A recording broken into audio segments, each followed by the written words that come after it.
everybody. I'm laughing because it appears that the only way I can go live on Insta is if I use a filter, and I just timed out of my mess. Hold on. Today, here we go. On today's Office Hours with Dr. K, you will see Dr. K unprepared for Office Hours. The pros and cons of a self-directed schedule. So this is for all my people who are entrepreneurs or professors like me, or students. I'm totally going to be distracted by this filter. I don't know what's going on with Insta. Maybe it's because I have an ancient phone. So I think this speaks to a lot of people, especially this last, how long have we been in this? And we're working from home, a lot of us. So let's just dive right in. For those of you who don't know me, my name is Karen DeBella, the Essential Musician, and I talk about work-life productivity, boundary things, and essential oils, and all kinds of other things.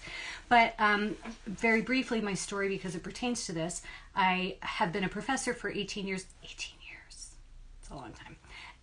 And I've been department chair before, and I had 2 years off between being department chair the first time and now the second time. And in those 2 years, I had to figure out how to make my life manageable so that the second time I could actually survive it. Because the first time I did all my work and I did a good job, so people told me, but I had a hard time managing. So I've really been diving into the work-life balance thing. So today I want to talk about the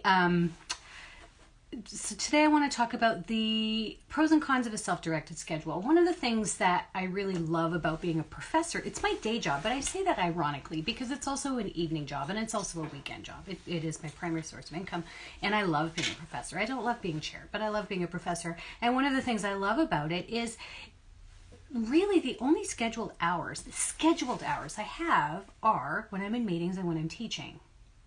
Other than that, there's no one watching over me to make sure that I'm in at a certain time. There's also no one to say, okay, it's 5 o'clock, go home. Or in my house, as we all are, there's no one to say, hey, it's 5 o'clock, stop working. Right? Or whatever your end of day is. And of course, if you're a private music teacher, 5 o'clock is probably, you're just getting going with your teaching day. So,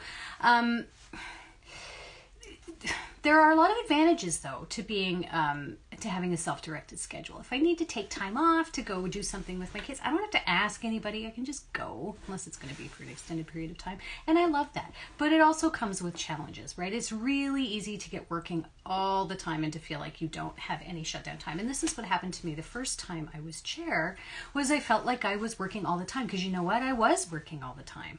And then I got into that loop of pushing to a deadline and crashing, and then needing the time to recover, and then pushing to the next deadline. I never got my feet under me. And it's all connected. So the problem is exacerbated by the working from home situation. This, for students too, this applies to you. I know there's some students watching. This applies to you too. When you're working from home or studying from home, there's a dog. I'd like to see Buddy. There's Buddy. Hi, Bubba. Come and say hi. This is Buddy. Happiest dog ever. See, he's always wagging his tail. But Buddy likes that we're working at home. I'll go like this so you can see Bubs. Come here, Bud. Not so much. So he likes that we're home all the time. But it's really easy to say, right, so I have this thing to do. I'm just going to pop a load of laundry in. Oh, I'm just going to do up these dishes quick. Oh, I'm just going to fold some laundry. Oh, I'm just going to blah, blah, blah. Oh, and then all of a sudden, your day is gone and you've done nothing. But you still need to get the work done. So let me back up to being a professor. Do not think that we only work like 10 hours a week. No. We work all the time. So especially when you get distracted at home by all of these things, or you're like, just blah, blah, blah. Then all of a sudden you are working all the time because the work has to get done when you have the time. So then the work drives you. You don't drive the work. And this is really where work-life balance is a problem. And there isn't any balance. So it doesn't have to be that way. And I'm testament to that. I was able to make that change for myself, and I know how to do that now, and that's why I'm on here talking about this all the time. Last week I talked about, or a couple weeks ago on the blog, I published a post about the ideal week exercise on the blog, theessentialmusician.ca. There's a blog. And in the ideal week exercise, it's from the Full Focus Planner. I didn't make this up. It's great. It's brilliant. In the ideal week exercise, you look at a chunk of time, like 3 months, for example, and you say, okay, if I could plan the ideal week, what would I do? What would my schedule look like? And this has become crucial for me being a work-at-home chair, where I was able to say, okay, as a chair, I really need to be available to the people in the university, administrative ranks who need me to be able to answer emails during weekday work hours. So that kind of goes against being a musician and being a professor. We don't work weekday work hours. I'm going to start doing that more, though, when I'm not chair anymore. But now I have set a reasonable work week. 40 hours is a reasonable week, and anything beyond 40 hours is not reasonable. So I set that time between 9 and 5, Monday to Friday. I'm at work in my home office.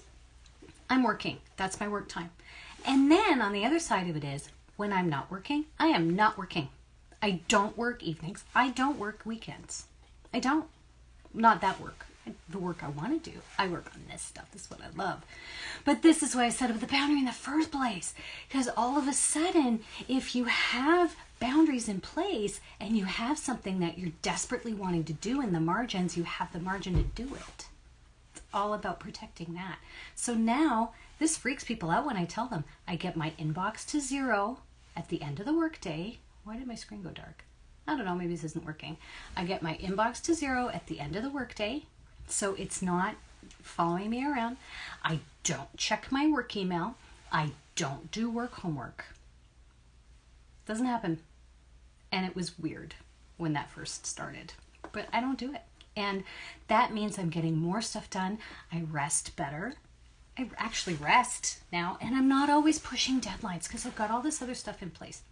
What happens when you book the time too, when you have your margins, then you'll find that you can only do it if you're really good at managing the time that you've given yourself to do a thing. You have to actually stick to them, right? But then you'll find that your creative ideas have more freedom. We tend to think that if we strangle our schedules in that way, if we feel like it's a strangulation, that we'll lose our creative flow. But actually the opposite is true. So if you're like, okay, so I play the piano, right? I'm not doing a lot of piano playing these days because I'm doing this stuff. I love doing this. But when I'm trying to play the piano or practice, and I'm thinking about all the unanswered emails, and I'm thinking about all the other things that are dragging me down, I don't get good practicing in. But now that I've got these boxes around my schedule, I do fit in some practicing, and I fit it in because I feel zero guilt about taking time away from my work time. But actually playing the piano is part of my work, but it's just an example. But where it is a really good example though is that it frees up my attention to be more creative. It doesn't make you less creative to restrict your time. It makes you more creative. That's the big irony, I guess. Okay, pros and cons. I'm looking at my blog post if you're wondering why I'm looking over here. So pros, they're obvious. You can work when you want, when you have a self-directed schedule. You can be available to do the things that are important to you. So if you need to take time to go do a thing in the middle of the day, you go. If you want to go to see a movie, not now, but in the middle of the day, you do it. But you still have to get the work done, right? So you can take time for the important things. You don't need to answer to anyone to shift your schedule around. If I need to go to the doctor, I go. Cons, it's easy to work all the time. I think I hear another dog. We got another dog. Here, Doodle-Doo. There she is. Hi, sweetheart. It's easy to work all the time. You'll always be feeling behind, and you feel like you lack control of your boundaries or that you don't have them. Hi. Where'd Buddy go? Okay, sorry. Dogs. So you do actually get more freedom with your boundaries in place. And then you can feel zero guilt about saying no to things that are, hi sweetheart, that are outside the scope of your reasonable boundaries. This has been the most foundationally important upgrade in my second round of chairship. Is I know that if I put in a reasonable amount of time, what is going on with my phone? I put in a reasonable amount of time. I'll get the work done I need to get done in that time, and then I feel zero guilt about saying no to things that are outside that time. So, and then I'm a lot more creative. My phone is crazy. And then I'm a lot more creative because of it. So I hope that this helps you. I would definitely start with figuring out, even if it's not the ideal week exercise for like a whole semester or whatever, but even look at your week, like just a week in advance. How do you want to book things? It does help to have a little lead time out, because then you, because you don't always just book things a week in advance. I'm booked like months and months in advance, right? So if I know that, and I know that I only do these kinds of things during these times, it's just like me coming on here every Thursday at 7. This is what this time is for. Then everything else is completely free with no dangling threads, because everything has a spot for its attention. So I hope this video actually worked. And thanks for hopping on. I will see you next week. I think next week we're talking about In Search of Flow. So see you next week. Have a great evening, everyone.